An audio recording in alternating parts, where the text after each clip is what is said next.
સ્થાનિક સ્વરાજ્યની ચૂંટણીને લઈને ટિકિટોની વહેંચણી થઈ ચૂકી છે, પરંતુ પાર્ટીઓમાંથી કકળાટ હજી પણ યથાવત જોવા મળી રહ્યું છે। હવે ચૂંટણી ટાણે ગણતરીના દિવસો બાકી છે, પ્રચાર પ્રસાર શરૂ થઈ ગયો છે અને આ વચ્ચે આમ આદમી પાર્ટી માટે માઠા સમાચાર સામે આવે છે, કેમ કે સુરત આમ આદમી પાર્ટીના મહિલા મોરચામાં ભડકો થયો છે। છેલ્લા 5 વર્ષથી પાર્ટી માટે કામ કરતા લોકોને ટિકિટ ન મળતા તેમણે નારાજગી દર્શાવી છે અને શું કારણ આપ્યું છે રાજીનામાનું, વિગતે વાત કરીએ। વૈષ્ણવજન તો તેને કહીએ જે પીડ પરાઈ જાનાને રે। નમસ્કાર દર્શક મિત્રો, નવજીવન ન્યૂઝમાં આપનું સ્વાગત છે। હું છું ફૈઝાન। સ્થાનિક સ્વરાજ્યની ચૂંટણીમાં તમામ રાજકીય પાર્ટીઓમાં આજે આ વખતે ટિકિટ વહેંચણીને લઈને જબરજસ્ત કકળાટ જોવા મળ્યો, નારાજગી જોવા મળી। કેટલાક નેતાઓએ પાર્ટીમાંથી રાજીનામું પણ આપ્યું ને હવે કેટલાક નેતાઓ પક્ષ વિરોધી કામ પણ કરતા જોવા મળી રહ્યા છે, કેમ કે તેમને ટિકિટ ના મળી। ત્યારે કોંગ્રેસ હોય, ભાજપ હોય કે પછી આમ આદમી પાર્ટી હોય, ટિકિટનો કકળાટ આ વખતે તમામ જગ્યાએ જોવા મળ્યો ને હવે તમામ પાર્ટીઓએ ઉમેદવારો ઘોષિત કરી દીધા છે, ઉમેદવારી પત્રક ફોર્મ ભરાઈ ચૂક્યા છે અને આજે ફોર્મ ચકાસણીનો અંતિમ દિવસ છે। તે વચ્ચે સુરતમાં આમ આદમી પાર્ટીના મહિલા મોરચામાં ભડકો થયો છે, જેમાં કેટલાક મહિલા નેતાઓ દ્વારા એકાએક રાજીનામું ધરી દેતા હવે રાજકારણ ગરમાવાની શરૂઆત થઈ છે, જેમાં આમ આદમી પાર્ટીના મહિલા નેતાઓ આક્ષેપ કરી રહ્યા છે કે તેમણે પાર્ટી માટે ઘણું કામ કર્યું છે। છેલ્લા 5 વર્ષથી તેઓ સક્રિયતાથી કામ કરી રહ્યા છે, લોકો વચ્ચે સંપર્કમાં જઈ રહ્યા છે, છતાં આ વખતે તેમને ટિકિટ આપવામાં નથી આવી, તેમની સાથે અન્યાય કરવામાં આવ્યો છે।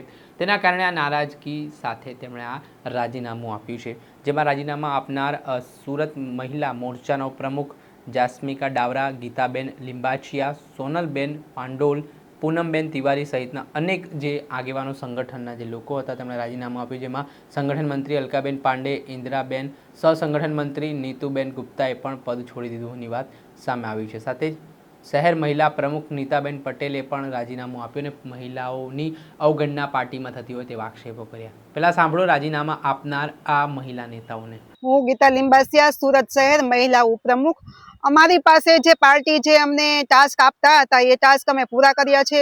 અમને કે 50 બેનરો છપાવો, 50 સ્ટીકરો છપાવો, જનસભાઓ પણ અમારા ખર્ચે કરવામાં આવી છે અને જ્યાં જ્યાં સભાઓ હોય ત્યાં બસો પણ અમે મહિલાઓ ભરીને જતા હતા, બસોના ભાડા પણ અમે ચૂકવેલા છે અને અમારી સાથે ખૂબ અન્યાય થયો છે, એટલા માટે આજે હું રાજીનામું આપું। હું નીતાબેન પટેલ, આમ આદમી પાર્ટી સુરત શહેર મહિલા પ્રમુખ। આજે આમ આદમી પાર્ટીના સુરત શહેર ઉપપ્રમુખ હોદ્દેદાર બહેનો સાથે હું રાજીનામું આપું છું।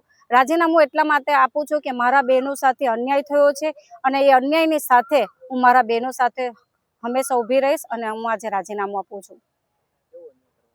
બહેનોને જે વિસ્તારમાં બહેનોએ 5 વર્ષથી કામગીરી કરી હોય, બહેનો હંમેશા એક જ લક્ષ્ય ચાલતી હોય કે મારા વિસ્તારમાં મારે એક જગ્યા હાસિલ કરવી છે સુરત મહાનગરપાલિકામાં, અને હંમેશા પરિવાર કરતા બી પબ્લિકને અને પાર્ટીને ઘણો સમય આપ્યો છે અને બહેનો સાથે અન્યાય થયો છે, એ બાબતે હું બહેનોની સાથે રાજીનામું આપીશ। હું જાસ્મિકા ડાવરા, વોર્ડ નંબર 3 માંથી હું કામ કરતી હતી। રાજીનામા તો એવું છે ને કે અત્યાર સુધી અમને એમ જ કહે છે કે બસ તમે સંગઠનમાં રહ્યો, સંગઠન, પણ હવે પછી અમે સંગઠનમાં તો આટલા 5 વર્ષ કાઢ્યા છે, લોકોના ફોન આવે છે પ્રમુખોના કે તમે આટલા વર્ષોથી કામ કરતા હતા તો તમારી ટિકિટ કેમ નહીં, એટલે લોકોની વચ્ચે જઈને અમને શરમ આવે છે સોસાયટીમાં જતા પણ કે અમે શું જવાબ દઈએ। હવે એટલા માટે અમે રાજીનામું આપ્યું છે। આપણે સાંભળ્યા હતા આમ આદમી પાર્ટીના મહિલા નેતાઓ, જેમાં વર્ષોથી તેમને અવગણના કરવામાં આવતી હોય, પાર્ટી માટે તેમણે કામ કર્યું છતાં પણ ચૂંટણીના સમયે ટિકિટ વહેંચણી દરમિયાન પાર્ટીએ તેમની સાથે જે અવગણના કરવાનું કામ કર્યું તેના પગલે તેમણે નારાજ થઈને આ રાજીનામું આપ્યું હોય તેવી વાત આમ આદમી પાર્ટીના જે પૂર્વ નેતાઓ છે હવે કરતા જોવા મળ્યા છે। દર્શક મિત્રો, આવા જ નવા વિડીયો સાથે આપણે માહિતગાર કરતા રહીશું, એટલે નવજીવન ન્યૂઝ જોતા રહો।